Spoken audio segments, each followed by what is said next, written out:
October 7న జరిగినటువంటి incident ఇది 2 ఏళ్ల క్రితం జరిగింది గదా! ఈ ఇజ్రాయెల్ మీదన దాడి. హమాసు, హెజ్బుల్లా కలిసి చేసిన దాడి. అక్కడ వందలాది మందిని తుపాకీలతో కాల్చి చంపేసి, ఆడవాళ్ళ మీద బహిరంగ అత్యాచారాలు చేసి, అక్కడి నుంచి దాదాపు 250 మంది మొత్తం 600 మందిని కిడ్నాప్ చేసి తీసుకెళ్తంటే, మళ్ళీ వీళ్ళ దళాలు ఒక 400 మందిని కాపాడిని 350 మంది దాకా 250 మంది మాత్రం వీళ్ళతో పాటు అటు వెళ్ళినటువంటి సందర్భంలో, అలా వెళ్ళిన తర్వాత జకీ అబూ ముస్తఫా అనేటటువంటోడు పాలస్తీనా ఇస్లామిక్ జిహాదీ కమాండర్ 12 ఏళ్ల యాజిల్ ఎకోవ్ అనేటటువంటి బాలికతో పాటుగా నిర్ఓజ్ అనేటటువంటి ప్రాంతం నుంచి ఎత్తుకెళ్ళి అక్కడ దారుణమైనటువంటి అరాచకాలు చేశాడు అమ్మాయిని.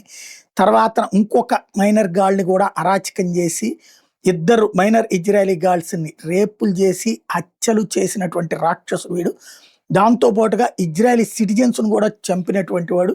వీడి కోసం ఎతుకుతున్నది ఇజ్రాయెల్ సైన్యం. ఎట్టకేలకు మొసాద్ వీడిని కనిపెట్టింది. తాజాగా బాంబు పెట్టి మరి పేల్చి పడేసింది. ముక్కలు ముక్కలు చేసింది.